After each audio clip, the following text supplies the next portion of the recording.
Se o Big Bang foi o nascimento do universo, o que havia antes há 14 bilhões de anos atrás?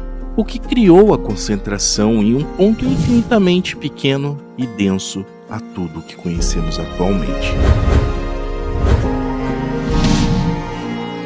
O físico e filósofo Roger Penrose explica uma possibilidade, chamada de cosmologia cíclica conformada, ou CCC, explicaria o tempo antes do Big Bang e como este se formou sobre os escombros de um outro universo anterior ao nosso.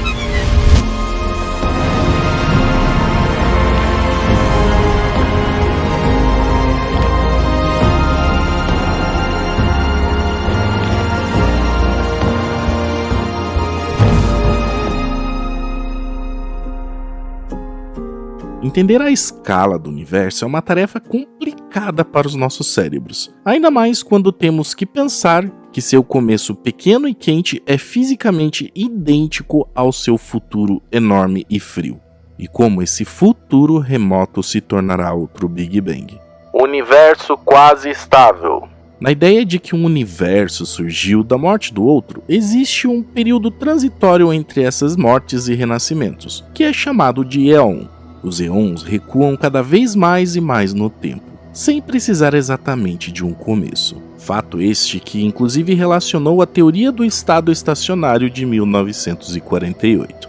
Nessa teoria é explicada que os cosmos, enquanto se expande, também cria matéria no espaço cada vez mais entre as galáxias, mantendo assim a densidade de matéria equivalente, fazendo com que o universo dure eternamente. E apesar de fazer um pouco de sentido, esse modelo não é aceito na astronomia moderna. Mas ao contrário do estado estacionário, a ideia relatada por Roger Penrose pode ser testada por meios de experimentos e observações. Isso porque o éon que originou o universo e o éon anterior não são isolados ou independentes. A informação é transmitida como uma onda de choque, arrastando com ela a matéria escura primordial, ou seja, a matéria escura do início do universo. Fósseis na luz. Cálculos dessa teoria indicam que ela teria deixado marcas na radiação cósmica de fundo em micro-ondas. Esse que é considerado o fóssil da luz, já que foi liberada apenas 380 mil anos depois do Big Bang, nela nós veríamos anéis. Eles seriam ligeiramente mais quentes ou mais frios do que a temperatura média dessa região. Várias ondas de choque podem até ter produzido uma série de anéis concêntricos na radiação cósmica de fundo.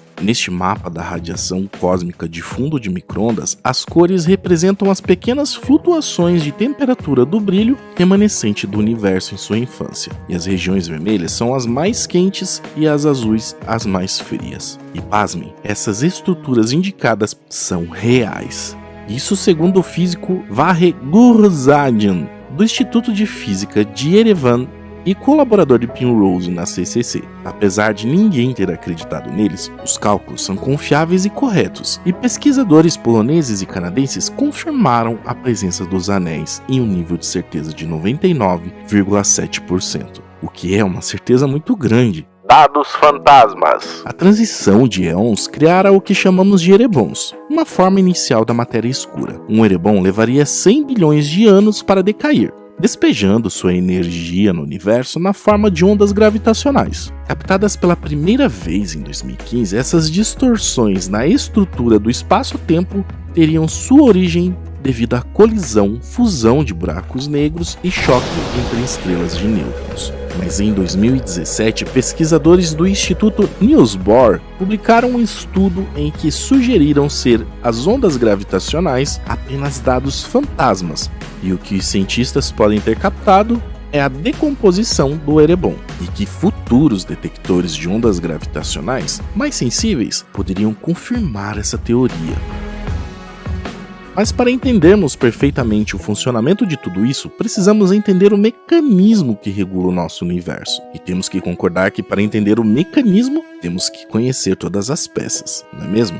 E é aí que entra um dos maiores mistérios da astronomia moderna: a energia escura e a matéria escura. Mas vamos falar especificamente da matéria escura, algo que se acredita representar no universo 23% da sua composição, contra apenas 3% da matéria ao qual conhecemos e qual somos compostos, mas que não conseguimos ver nem interagir, mas cuja gravidade supostamente mantém as galáxias unidas. Já na visão do falecido Stephen Hawking, um dos gênios que teve a oportunidade de analisar os dados mais recentes da astronomia e da física, Hawking foi categórico e, como sempre, afiado ao responder sobre o enigma das coisas que precederam o Big Bang, ele explicou que elas simplesmente não existem. Segundo ele, foi o próprio Big Bang que criou a estrutura que Einstein batizou de contínuo espaço-tempo, uma espécie de malha estrutural da realidade onde essas duas dimensões se emaranham como uma coisa só, distorcidas pela matéria e energia espalhadas pelo universo.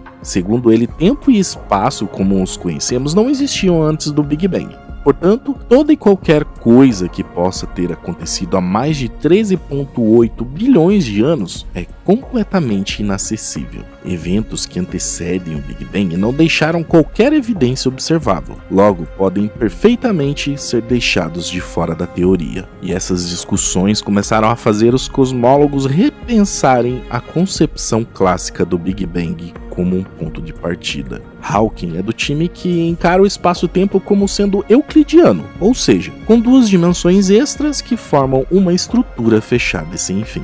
Não tão complexo como parece, o físico teórico usa a própria superfície da Terra como exemplo para explicar o conceito. Segundo ele, não há nada no Polo Sul. Então, não existia nada por aí antes do Big Bang. A forma pontual e linear que costumávamos pensar no início do universo tem muito mais a ver com a perspectiva limitada através da qual a humanidade observa os eventos se desenrolarem do que com o Big Bang em si. Logo, a condição de fronteira do universo é que ele não tem fronteira.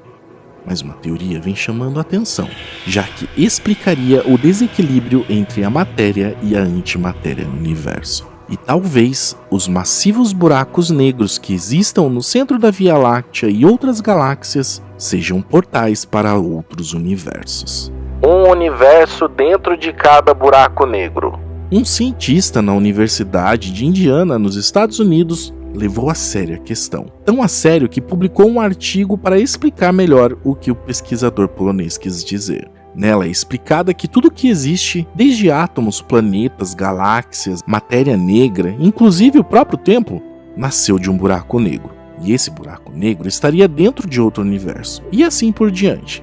Usando uma adaptação da teoria da relatividade de Albert Einstein, o pesquisador polonês analisou o movimento teórico das partículas que entram em um buraco negro e concluiu que é possível que um universo completamente novo exista dentro de cada buraco negro. Ele explicou à revista britânica New Scientist que talvez os massivos buracos negros que existam no centro da Via Láctea e outras galáxias sejam portais para outros universos, o que ele considera uma versão estendida da teoria da relatividade de Einstein, chamada de Einstein-Cartan-Kibble-Siama. Isso explicaria que as partículas dentro do buraco negro estariam em movimentos circulares, gerando um efeito físico que repeliria a gravidade. Segundo o pesquisador, em vez de se transformar em uma singularidade, aliás, um conceito na teoria de Einstein que diz que os buracos negros são pontos de densidade infinita de volume zero, o espaço-tempo age como uma mola sendo comprimida pela expansão contínua da matéria. Esse efeito de repulsão seria causado pela torção do espaço-tempo, reagindo contra a força gigantesca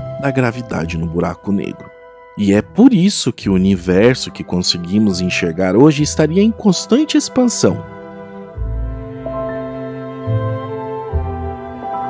Para verificar se a teoria do cientista está correta, seria preciso pular em um buraco negro e ver o que existe lá dentro. O problema é que nada consegue escapar de um buraco negro, nem a luz. Ou seja, nada do que acontece em um hipotético universo dentro de um buraco negro chegaria ao conhecimento do universo aqui fora.